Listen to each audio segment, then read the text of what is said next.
let me introduce our next speaker, that is Karim and Olivier. Both are well-known researchers and have specialization in fault injection attacks, currently working with Ledger. Their talk title is Toasting MCUs, a firmware extraction by EMFI. In this talk, they will be talking to us on how to use SiliconToaster to inject EM pulse in order to perform multiple fault attacks without any chip decapsulation. So without any delay, Karim and Olivier, the stage is yours. You're on mute currently. We can see your presentation, but you're on mute. Okay, can you hear us? Yes, perfect. Cool. Sorry. Sorry for this. Thanks for watching this presentation. Today we are going to talk about electromagnetic fault injection, how we manage to build our own platform and test it against a microcontroller to bypass security feature. This is a joint work with Karim Abdellatif.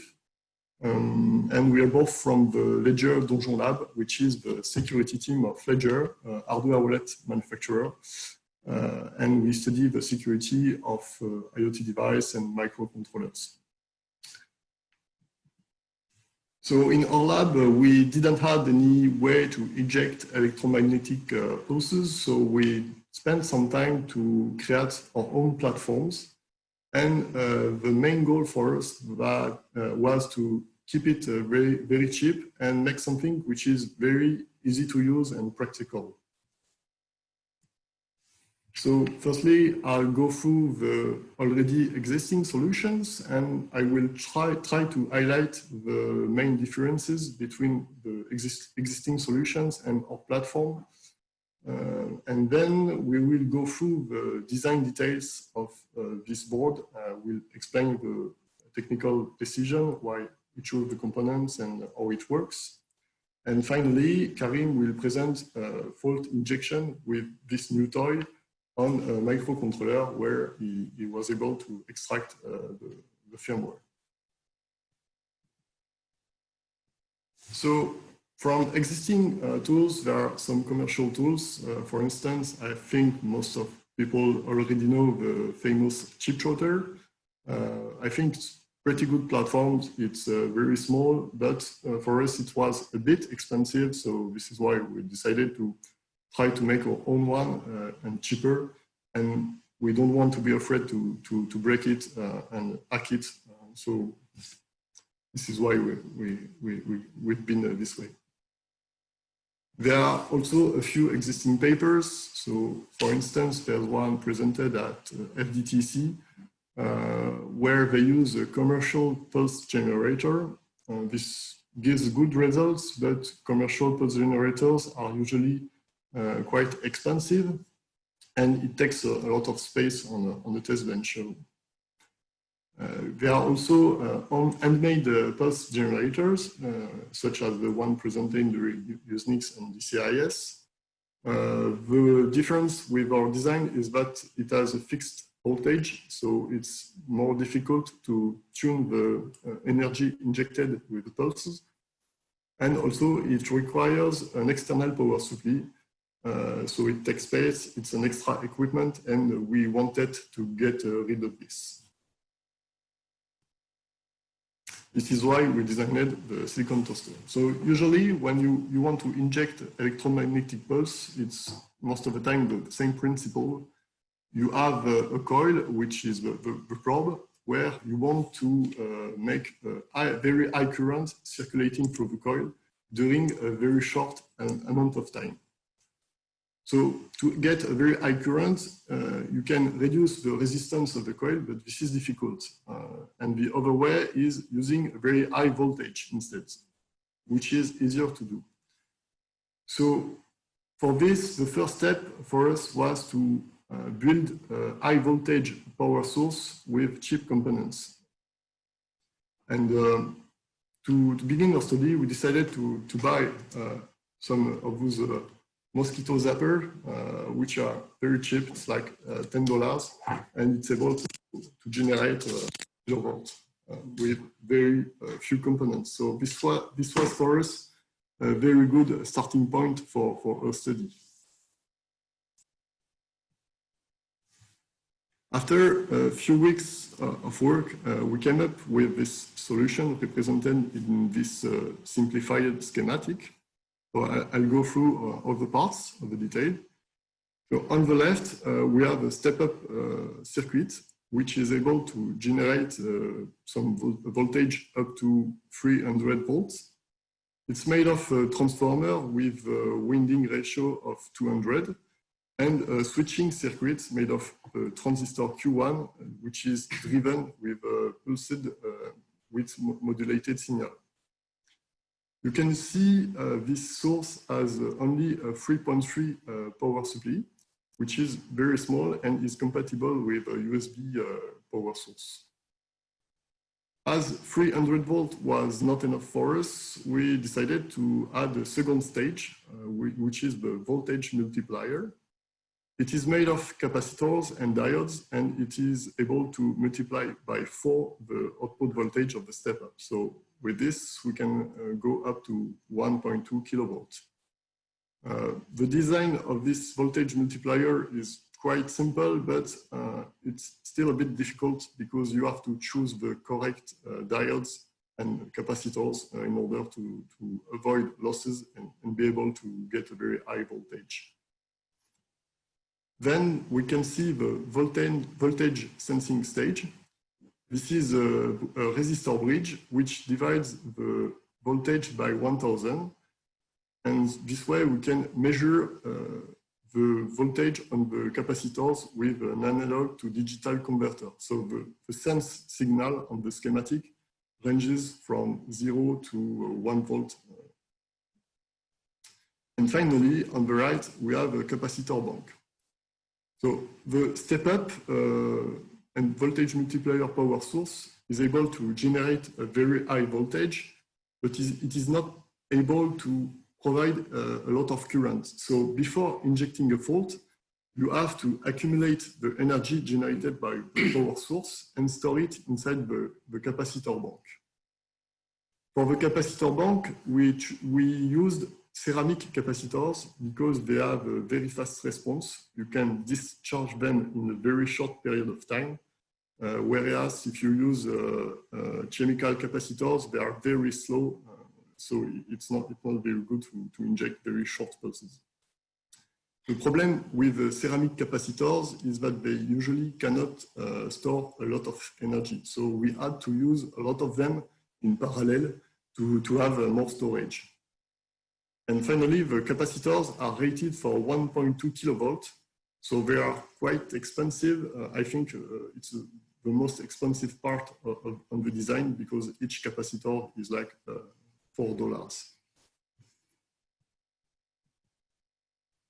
So here is a short video test of the power supply, high voltage power supply. And as you can see, we were able to generate sparks because we were going up to 1 kilovolt.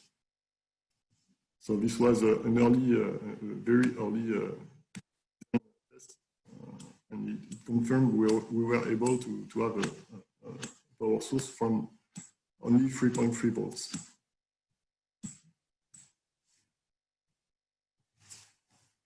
The PWM signals, which drives the step-up, can be tuned to modify the output voltage of the step-up. If you modify the pulse width, you can reduce or increase the output voltage. And this is what makes our device programmable. So we did a few simulations to test it, and when we did it in practice, it worked pretty well.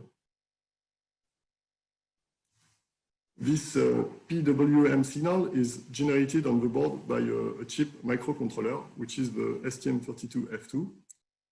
So it's a very common microcontroller. It does not cost a lot, and we connected it to the computer and the software through a USB to serial interface.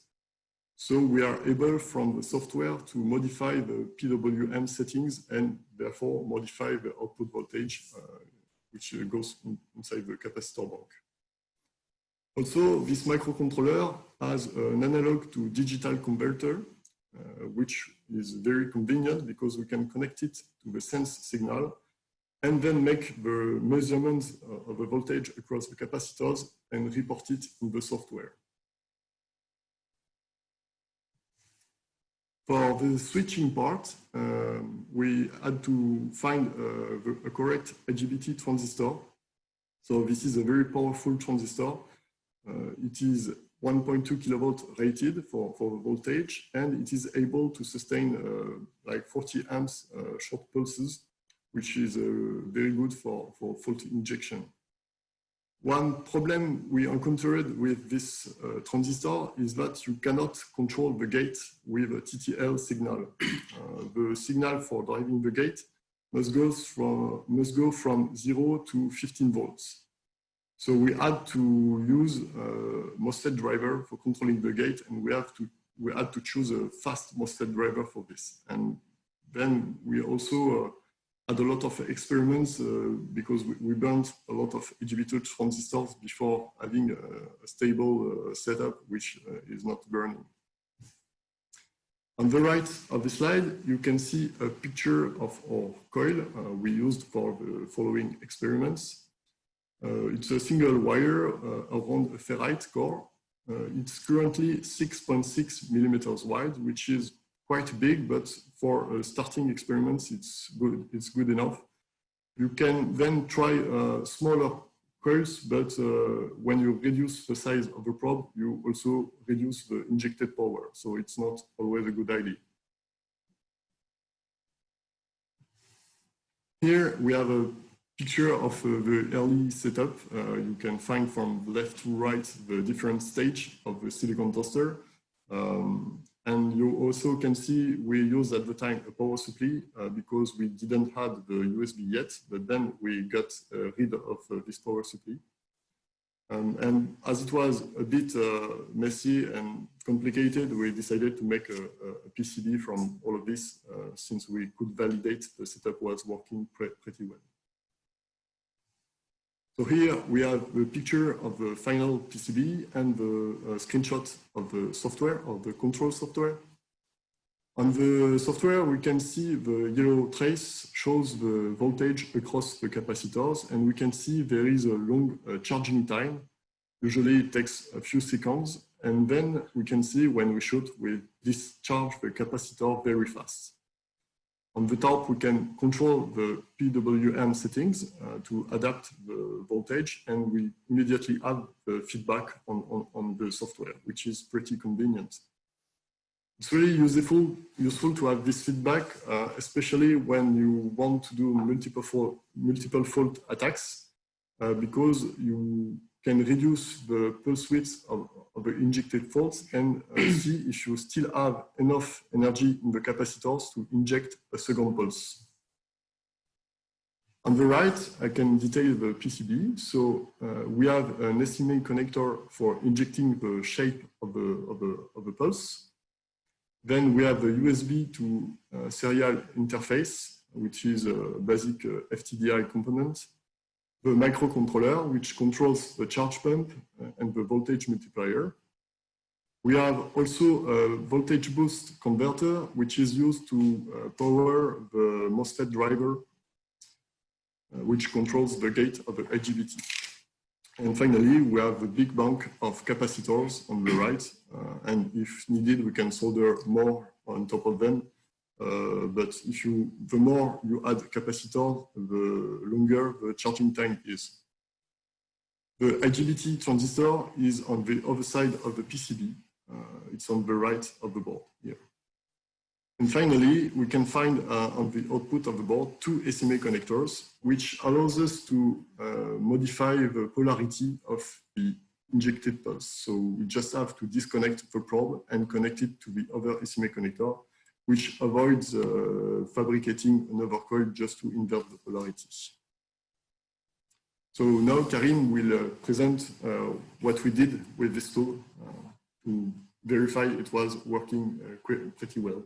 Thank you, Olivier. For the moment, actually, after building the tool, and the target was to use it internally for the evaluation in our lab. So we tried actually some of IoT devices, and today I'm going to present how I managed to bypass the firmware security protection of an IoT chip.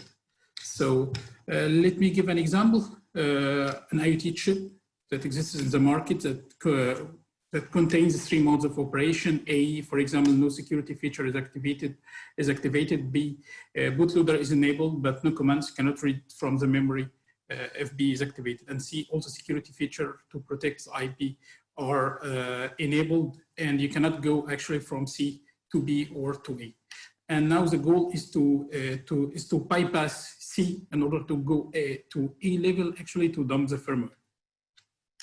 So you can see here that I use a SiliconToaster, and after that I plugged the device under test, which is an IoT chip in a custom board, and after that I use a scaffold, which was already built in also in our lab by Olivier also, in order to communicate with the device under test. And after that, I use the SiliconToaster in order to scan all the physical area of the chip in order to inject faults during this kind of security protection commands.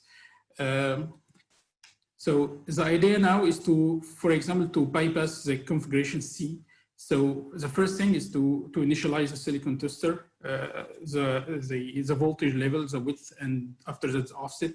And after that, I'm going to transmit by the UART a value X, which exists in the datasheet of the IoT device. And after that, if I receive accept, this means that I already bypassed C configuration. Now I can go to B configuration. And the idea actually is to use the advantage of the SiliconToaster as being a programmable injector. This means that I can, while I'm doing the scan of the whole physical area of the chip, I can change the voltage for each physical location actually. So you can see here from this image that I already scanned most of the chip surface.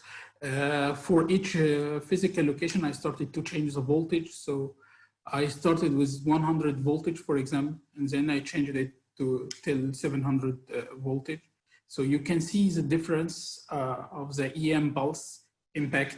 For example, the first image on the left, you can see the impact of the pulse actually is very small, which is a red curve. And when you increase it to 300 volt, actually you can see the impact is higher on the chip.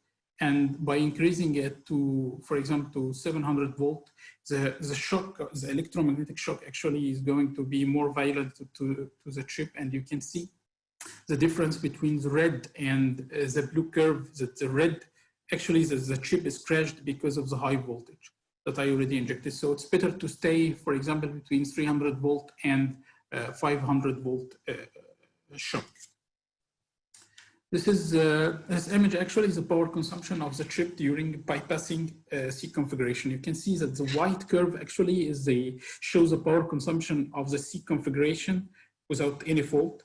And when we injected the fault, actually it's the red curve. You can see the impact of the EM pulse. You can see that there is a certain activity that the chip executes actually because of the successful fault. You can see here there is one which is here and one is far, that shows that a difference between the white and red to show that there is something happens that we don't know, but we already bypassed the C configuration. The success rate was close to 60% success rate using 400 voltage.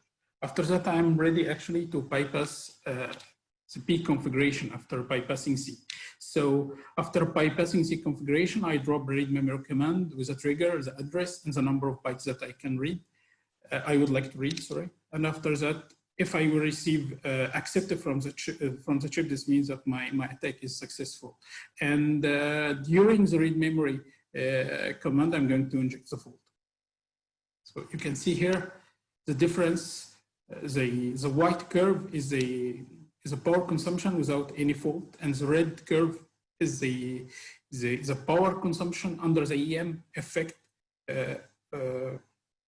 with a successful attack. You can see also the impact of the EM pulse, and also the power consumption of the chip. You can find that it's raised because of the fault, but we found that this form of power consumption actually give us the data that we already stored in the memory itself. So the red is a power consumption of the chip during the successful fault. So we also kept the same parameter regarding the pulse. So it's the value of the shock, of the EM shock, which was 400 voltage. And we found that the success rate was close to 30%. So you can see now the advantage of the SiliconToaster compared to other previous work. So compared to Usenex 2017 and DCIS, the authors presented a fixed voltage-based setup. However, for us, we have a programmable voltage injector that managed us actually to change the voltage for each physical location on the chip itself. So in terms of the portability of the tools that we present, our tool is like a USB powered, and it doesn't use actually any external portable power supply like previous work. And we equipped actually our tool with a GUI, and also we have a very important metric is the polarity of the EM. So we have to SMA because maybe maybe the polarity of the electromagnetic field should be changed in order to inject a successful fault. So this you can change it actually by changing only the position of the EM probe. You don't need to fabricate another probe in the reverse way in order to inject a reversed polarity EM. So the conclusion, actually, you can see that we already presented an efficient platform called the SiliconToaster in order to inject electromagnetic field. You can see that this platform actually was built in using low-cost materials, and actually the budget of the overall tool can be like $200 US, and thanks to the flexibility of the SiliconToasters that allowed us to inject programmable EM pulses up to 1.2 kilovolt. And after that, you can see that we invested it to inject successful faults on IT chips. Thank you very much. I don't know if you have questions. Thank you, Karim and Olivier. We have few questions and we have some time before we jump into the breakout discussion room. So let me ask you the questions from the start. How big influence have Z-axis distance parameter from target, and how significant influence have coil winding direction? Well, if we talk about the Z-axis, this is something that we didn't change the Z-axis. I did the probe just in touch with the device, and after that I started to change the voltage exactly to, as you can see, that I started to inject faults from 100 volt till 700 voltage, and you can see that when I increase the voltage, I can see an impact. By increasing the voltage, the impact is going to be more violent to the chip. And this is the idea of having a programmable voltage that may help us not to use Z-axis as a metric to change as a parameter for the EM injection. You can use the programmability of the SiliconToaster in order to avoid using Z-axis movement, for example. All right, let me ask you, sorry. Just to add on that, usually the closer you are from the circuit, the more power you got, but also the more precise you are. If you move the coil out of the circuit, then the effect is more global, but it's less powerful. So the closer you are, the better it is, but the interest of electromagnetic pulse injection is that you can do it on the packaged circuit without removing the package, the plastic of the package. So you can get in contact with the package and hope you'll get enough energy to fault. And well, actually, from the IoT devices that we tested, we found that there are some chips, it needs some decapsulation because of the thickness of the packaging also is very thick, actually. So we needed to decap it, but we found also some IoT chips that we don't need to do decapsulation, actually. All right, let me ask you the next question. How much would be the minimum time between two pulse or charging time of the caps? The charging time of the caps is quite long, it's a few seconds. But if you make short pulses, you may not discharge them completely. So you can still have enough energy for a second pulse. And then the second pulse, therefore, can be very close to the first one, like 1 or 200 nanoseconds if you want. So it depends. If you want a lot of energy, you will discharge completely the caps. But if you do shorter pulse, you can keep the reserve of energy for many fault injection. All right, we have another question from Alexander. Looks like USB UART/MCU is not up. I believe that's a typo over there. Isolated from HV part on the board. Scary, or is it isolated? Do you see that Scary, question? actually. It's not isolated, but we didn't add any problem with this. So I guess it's okay. But once again, it's not a safety tool. So you still have to be... Yes, it's better to wear some gloves, actually, yeah, while dealing with this kind of isolated gloves. Yes. Yeah. But then the high voltage part is far on the PCB from the USB part. So there's no electromagnetic perturbation due to the high current circulation. Well, this is why the shape of the SiliconToaster is very long. Okay, we'll take one more question in the main room, and the remaining questions we could take them in the breakout room. The next question is, how is the precise timing of the output of the pulse controlled? I guess the IGBT is driven with an analog signal, which is fed by the SMA connector on the left. So there's no jitter due to digital parts. So I guess the precision of the pulse depends on the precision of your pulse TTL pulse generator you feed into the SiliconToaster. I don't know if it answers the question, but okay. All right. Thank you so much, Olivier and Karim. Amazing presentation. We hope to have you again for the next edition with some really cool research of yours. Thank you for your support, and